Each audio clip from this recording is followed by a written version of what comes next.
Hi everyone, ScrappyKathy here with a mixed media of a different sort, I guess. I suppose you can count embossing powder or embossing or any kind of texturizing as mixed media, and it kind of depends on how you use it. So I'm going to start out with a few things that I've already done. One of them you may have seen on this site is heat embossing with embossing powder over texture paste. So I've done, you may also have seen some of the pictures and my process along the way. I actually got this idea from Kara Smith, who does a mixed media column every Thursday over on Inspired by Memories. And it's great. I had never thought of doing embossing powder over texture paste, but she did, and I kind of decided to take it into something that that I could use on a page. So right here, let me use a pointer. Here is the texture paste scraped through the stencil. I guess first I ought to show you the stencil. This is a stencil of unknown origin, and it's actually not a stencil, it's a mask. The difference between a stencil and a mask is that the mask, a mask lets the drawing be the background. The background is the drawing of the flower, the outline of the flowers. Whereas your medium, the texture paste or the coloring or anything that you do in the open parts is the coloring. So with a stencil, and I think I have one here, this one for example, this is a stencil because the shape it probably isn't the best example. I've got one right here. Here's a Love Life stencil from Heidi Swapp, and the image is what you're creating. The love life and the heart will be what you leave behind on the page, whereas here it's the inside of the flowers leaving behind on the page, and the drawing is actually from the background. So not that you really cared to know that. The words are used interchangeably. Anyway, the texture paste has been, I put the stencil or the mask on a corner of a page, which you can kind of see here. And I scraped the texture paste through, sprinkled different colors and different kinds of embossing powder. The pink and orange are Tim Holtz Distress powders. The other colors came in a set, and I don't remember the brand. This is after the powder was gently removed by tilting and tapping the paper. So I tilt the paper like this and shake it, and it all goes into my little tray.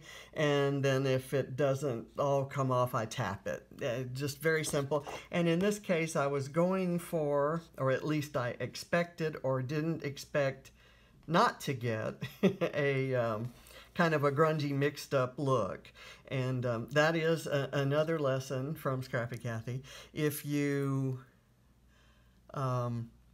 mess something up, just call it grunge and it becomes a thing. It's your thing.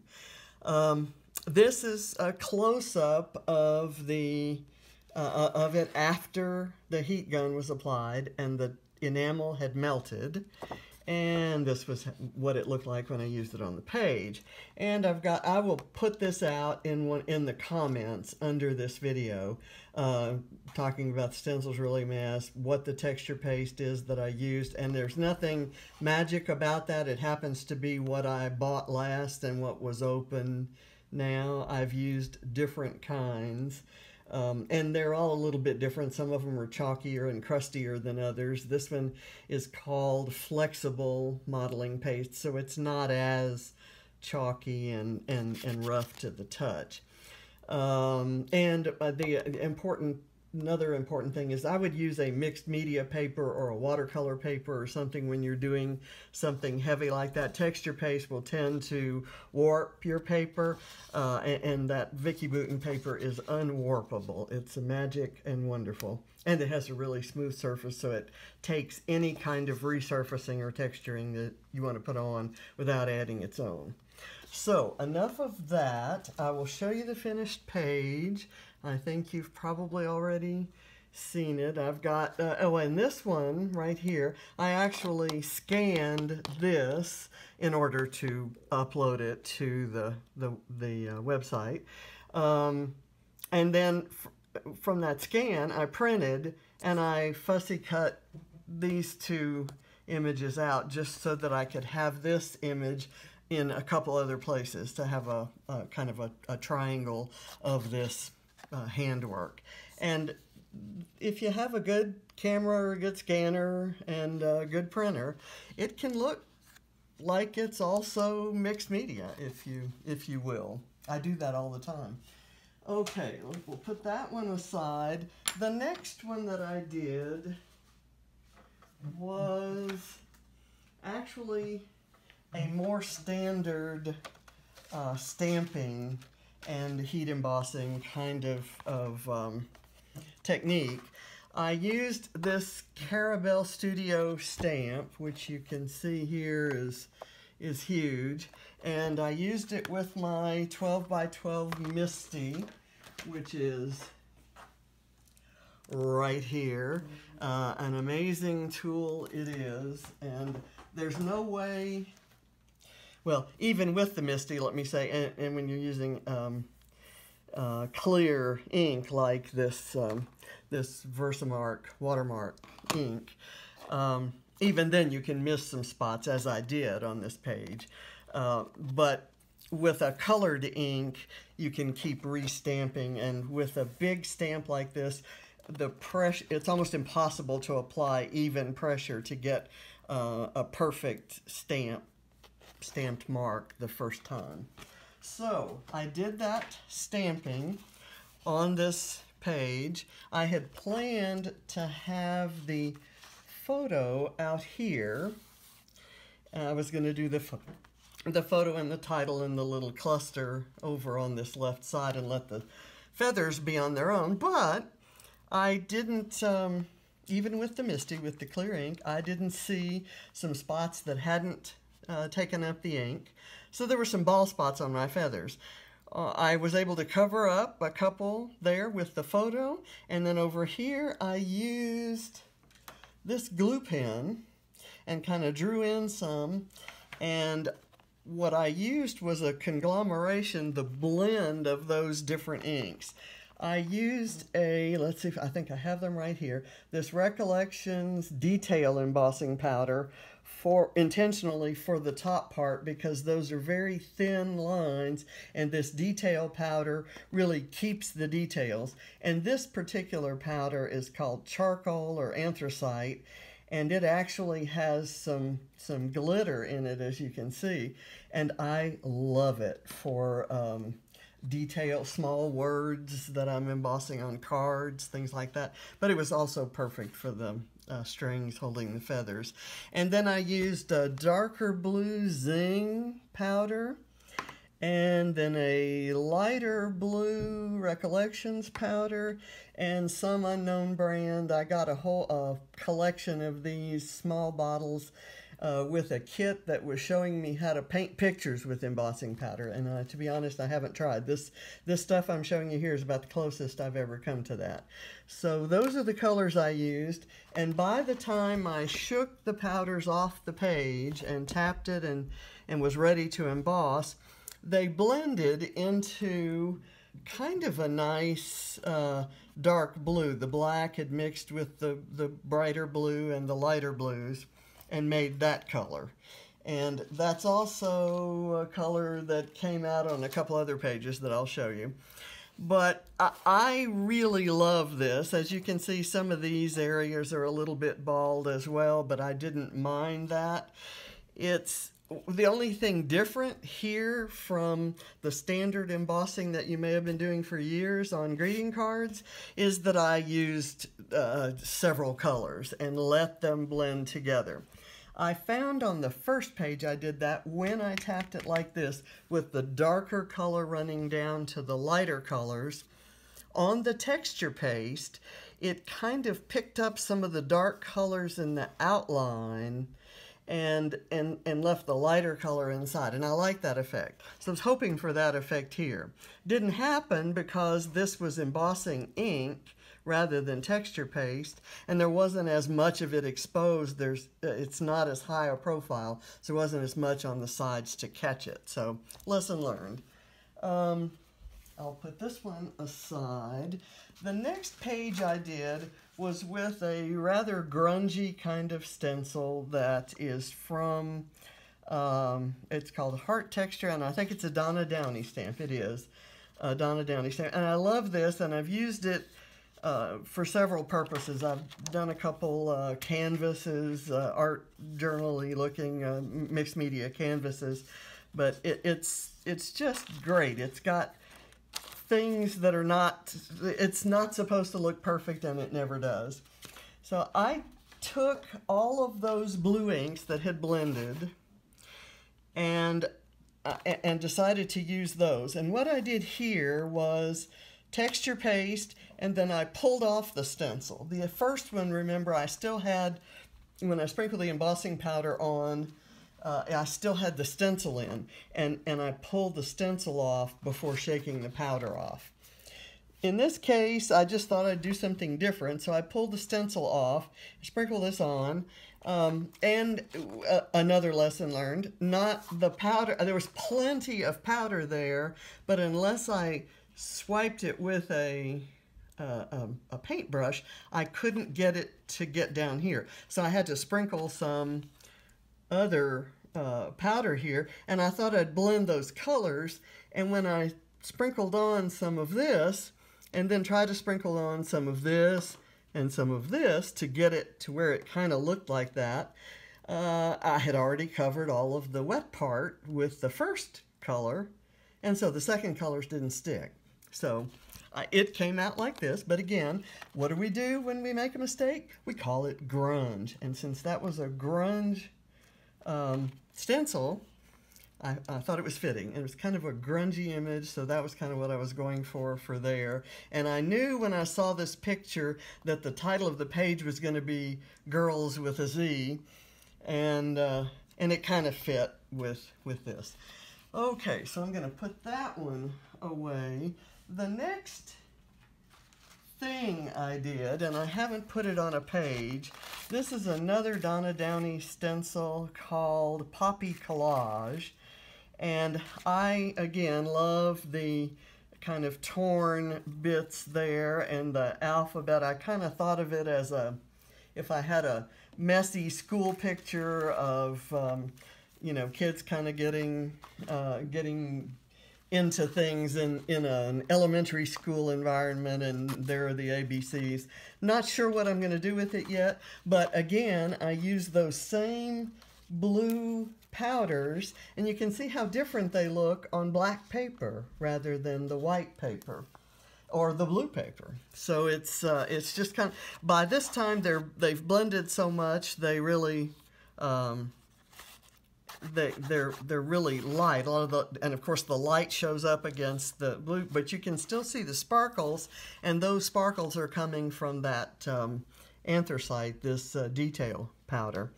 Again, no idea how I'm going to use this, but it'll show up on a page. Maybe I'll try to get it on a page this weekend. I'll have to go search for the right photo. So I'll put that one aside.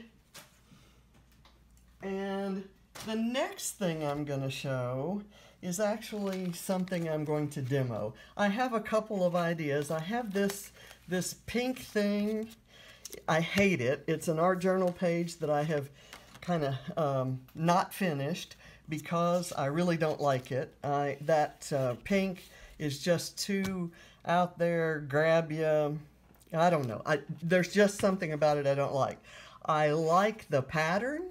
I like that you can see the crisscross stencil that was used under here. I like the kind of star flower looking stencil there. So, but I'm not happy with it as it is and didn't really want to put a traditional sentiment on it. So I thought I'd use this Heidi Swapp thing with Love Life. It's fairly small and I may be able to get this done before boring you to death. Let's see. I'm going to have to step out to get one of my, I thought I had all my equipment here, but I don't have my,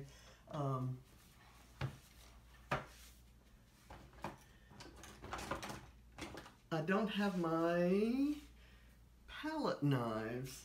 Excuse me for a second. Where are my palette knives? Take them off here. I'm going to use a regular knife.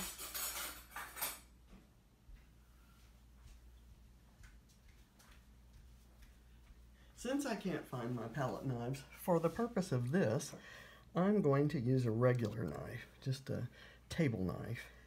I'm going to scrape the paste through this, and again, I'm not really caring a whole lot about what's going on there. I'm going to lift that up. It stayed, the image came out pretty good. I'm going to stick this aside, and now I'm going to choose, I think I'm going to use that detail embossing, but actually no. I have something called UTEE. Does anybody remember that? It's ultra thick embossing enamel. It's chunkier than the normal embossing powder, and it leaves a really thick, again, grungy looking image. So I'm probably going to try to edit out the part where I tap this onto my mat.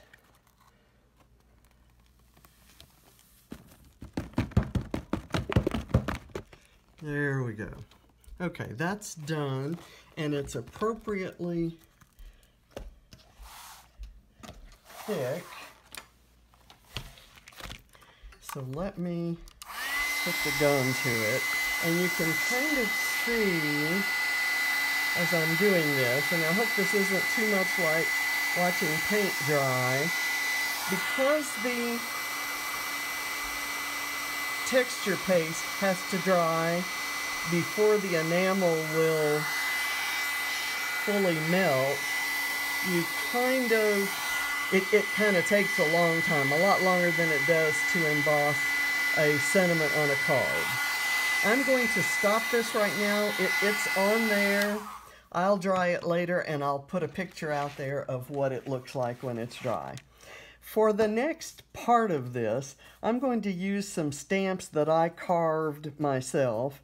I had some rubber stamps that had this foam backing. They were from, I don't know who they were from, but I pulled the rubber stamps off and in order to use them on my Misty, but I didn't want to throw away these pads. So that's the side there. And I just kind of cut some random images, and they're kind of nice for stamping on art journal pages. I've used them for that. They don't, let me kind of show what I'm doing here. I'm pressing it onto the embossing ink without worrying a whole lot about whether it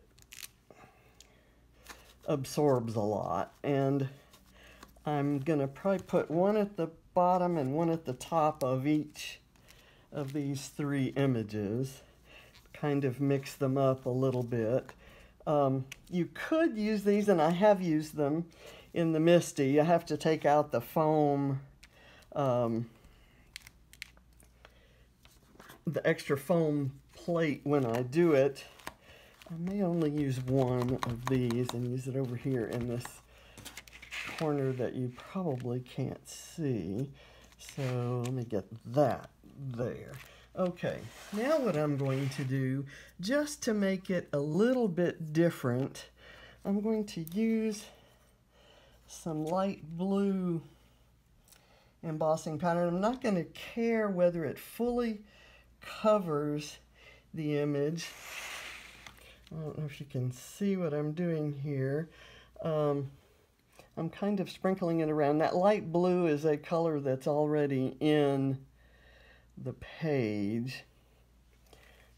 So I've used the whole bottle, and to tell you why I don't mind is this is kind of like, this powder's, these ones that came in the set are a little bit like salt in that they absorb water from the air and they get thick, and then you kind of have to do like you do with salt and go in and coax it around. So the only way I could get it to sprinkle like that was to do just that, kind of coax it around. So what I've got here are some very subtle images that will show when they get heat embossed, they'll raise, and there'll be some texture on that page. I still don't know if I'm going to like it, but I'm going to put it aside. I'll work on it off camera, and then I'll post a photo on the thread here. Next thing I'm going to do, we're talking about texture and ways to add texture, and I've kind of hit heavily on the embossing powders. I've also got, there are other ways. There are, of course, embossing folders. This one with the numbers is a We Are Memory Keeper's extra deep impression one. So you kind of have to have a nice thick paper that won't that won't tear, and you have to mess with your settings on your platform to get it to work right. But when you get it through, it's absolutely worth it. And then you can brush over that with Versamark and then hit it with some embossing powders and kind of grunge it up a bit, or just use it as is. Another way to get this would be a great background for maybe a school photo or something about a birthday, where you maybe emboss the number 9 if you're celebrating a 9th birthday. So that's an idea. This is just a place, I think it's an Amy Tangerine embossing folder. Again, a great texture to just use as a background, or you can kind of color it up, do some things with it. I use the music notes all the time. I use the sheet music all the time. Probably my favorite embossing. Well, I have an embossing folder, I have a stencil, and a couple stamps. So I love that. What I'm doing here, what I have here is, I learned back a long time ago, I did some embossing using a light table like this one. It's hard to show it, but it's very kind of low tech.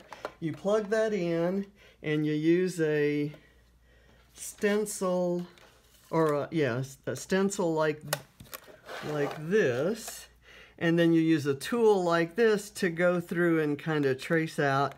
And when you're finished, if you use this side of it, what you've just done is debossing, because you've pushed the image out, and what you have is the texture is the low image.